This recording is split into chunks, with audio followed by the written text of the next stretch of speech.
To my channel. ഇന്ന് നമ്മൾ തയ്യാറാക്കാൻ പോകുന്നത് വാഴപ്പൂവ് അല്ലെ വാഴക്കൂമ്പ് വെച്ചിട്ടുള്ള ദോശയും അതുകൊണ്ട് തന്നെയുള്ള ചട്നിയാണ്. വളരെ ഈസിയാണ്, ഹെൽത്തിയാണ്. അതെങ്ങനെയാണെന്ന് നമുക്ക് നോക്കാം. ഒരു ഗ്ലാസ് പച്ചരി നമുക്കിത് ഇതിനകത്തേക്ക് വെള്ളം ഒഴിച്ച് 1 മണിക്കൂർ വെക്കണം. കുതിരണം, അരയ്ക്കാനാണല്ലോ, അതുകൊണ്ട്. അതിനിടയ്ക്ക് നമുക്ക് ഈ വാഴപ്പൂ അല്ലെങ്കിൽ വാഴക്കൂമ്പ് തൊലിയൊക്കെ കളഞ്ഞ് ചെറുതായിട്ട് അരിഞ്ഞെടുക്കണം. അത് കുതിരുമ്പോഴത്തേക്ക് നമുക്കിതെടുക്കാം.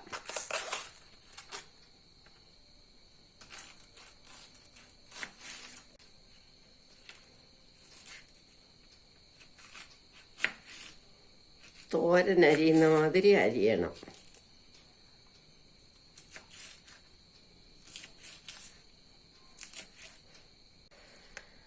ഇതെല്ലാം നമ്മൾ അരിഞ്ഞു കഴിഞ്ഞു. ഇനി നമുക്കിതൊരു പ്ലേറ്റിലേക്ക്, വേറെ പാത്രത്തിലേക്കായാലും മതി.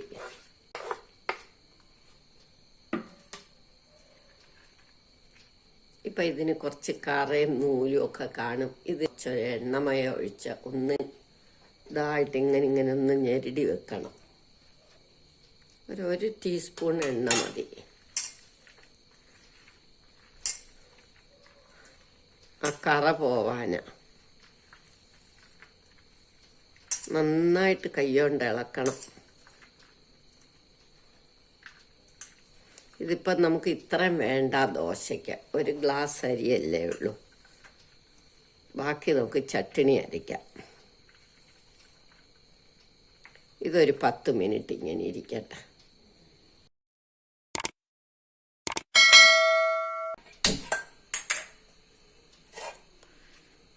ആദ്യം നമുക്ക് ചട്നി തയ്യാറാക്കാം. ചട്നിക്ക് വേണ്ടി ഞാൻ ഈ പിരിയമുളകാണ് എടുത്തത്. അതാവുമ്പോൾ എരി വരില്ലല്ലോ. 2 മുളക് ഒന്ന് ചൂടാവണം. എണ്ണ ഒഴിക്കണം എന്നില്ല. ഇത് എണ്ണ ഇരുന്ന പാത്രം ആയതുകൊണ്ട് ഞാൻ ആ എണ്ണ മയമുണ്ട്. അല്ല, എണ്ണ ഒട്ടും ഒഴിക്കണ്ട. ഇതൊന്ന് ചൂടാക്കിയാൽ മാത്രം മതി. മുളക് നല്ലോണം ഒന്ന് ചൂടാവണം. നമ്മൾ അരിഞ്ഞു വെച്ചതിൽ കുറച്ചെടുക്കും. 1/4 കപ്പ് എടുത്തിട്ടുണ്ട്. കൂടെ അത്രയും തന്നെ തേങ്ങയും കൂടി ഇടണം.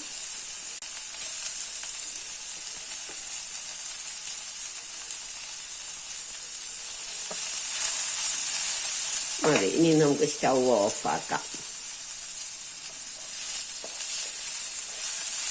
മുളക് ചൂടായാൽ മതി. ഇത് ആ പാത്രത്തിന്റെ ചൂട് മതി.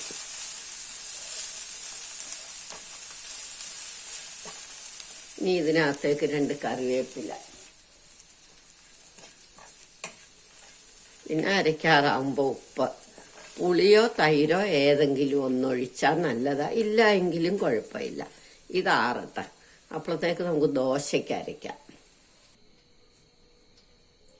ഈ കരി എടുക്കാം. പനി നമുക്ക് നന്നായിട്ട് അരയ്ക്കണം.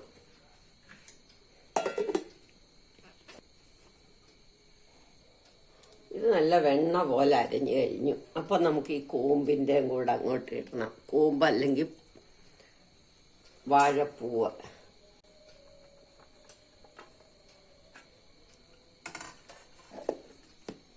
ഇനി ഒന്നും കൂടെ അരയ്ക്കണം. അരച്ചു കഴിഞ്ഞ് ഇനി നമുക്ക് ഉപ്പിട്ട് ഒന്നും കൂടെ അരയ്ക്കാം. ഇത് അരച്ചു കഴിഞ്ഞു. നമുക്ക് മാറ്റിയെടുക്കാം.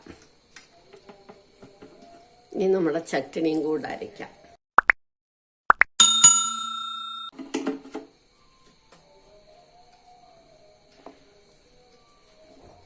ചട്നിക്ക് തൈരോ പുളിയോ ചേർത്ത് അരയ്ക്കാം. ഒന്നുമില്ലാതെ അരയ്ക്കാം. നമുക്ക് പാകത്തിന് ഉപ്പിട്ട് അരയ്ക്കാം.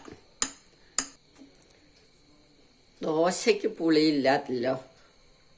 വാഴപ്പൂവും അരിയും തന്നെ ആയതുകൊണ്ട് ഞാൻ ചട്നിക്ക് ഇത്തിരി തൈര് ഒഴിക്കുക. 1 ടേബിൾ സ്പൂൺ തൈര്. സാധാരണ ദോശയ്ക്കോ ഇഡ്ഡലിക്കോ ആണെങ്കിൽ നമുക്ക് ചട്നിക്ക് ഒട്ടും തൈരും പുളിയൊന്നും വേണ്ട. ഇപ്പം നമ്മുടെ ചട്നി അരിഞ്ഞ് നല്ല റെഡിയായി. ഇനി നമുക്ക് ദോശ ഉണ്ടാക്കാം. ചോറിനാന്നെ നമ്മൾ പുളി ചേർത്തരയ്ക്കണം. സാധാരണ ദോശയ്ക്കാണെങ്കിൽ നമുക്ക് ഒന്നും തൈരും പുളിയൊന്നും ചേർക്കാതെ അരയ്ക്കാം. പുളിയില്ലാതെ അടദോശ, പെസരട്ടിനൊക്കെ നമുക്ക് തൈര് ചേർത്തരയ്ക്കാം. 3 വിധത്തിലും അരയ്ക്കാം. ഇതിപ്പം ഞാൻ തൈര് ചേർത്താം. ഇനി നമുക്ക് ദോശ ഉണ്ടാക്കാം. ഇന്നത്തെ ദോശ ഞാൻ അടുപ്പിൽ തന്നെ ഉണ്ടാക്കാമെന്ന് തീരുമാനിച്ചു.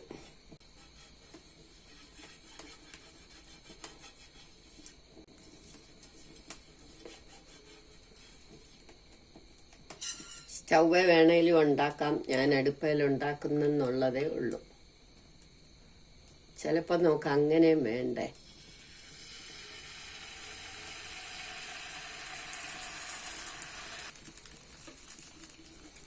ഇനി ഇത് നമുക്ക് തിരിച്ചിടാം.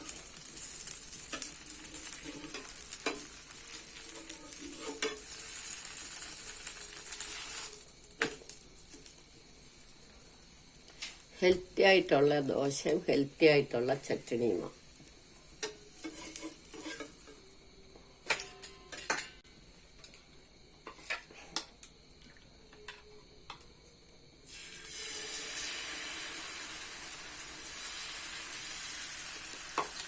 നമുക്കെല്ലാ ദോശയും ഉണ്ടാക്കിയെടുക്കാം. വാഴപ്പൂ അല്ലെങ്കിൽ വാഴക്കൂമ്പ് ദോശയും ചട്നി റെഡിയായി. എന്നാൽ ഞാൻ വാഴയില തന്നെ കഴിച്ചേക്കാമെന്ന് വിചാരിച്ചു. അതുകൊണ്ടാണ് വാഴയില തന്നെ എടുത്തത്. നിങ്ങളെല്ലാവരും ഇത് ട്രൈ ചെയ്ത് നോക്കണം. ഇഷ്ടമായെങ്കിൽ ലൈക്ക് ചെയ്യണം, സബ്സ്ക്രൈബ് ചെയ്യണം.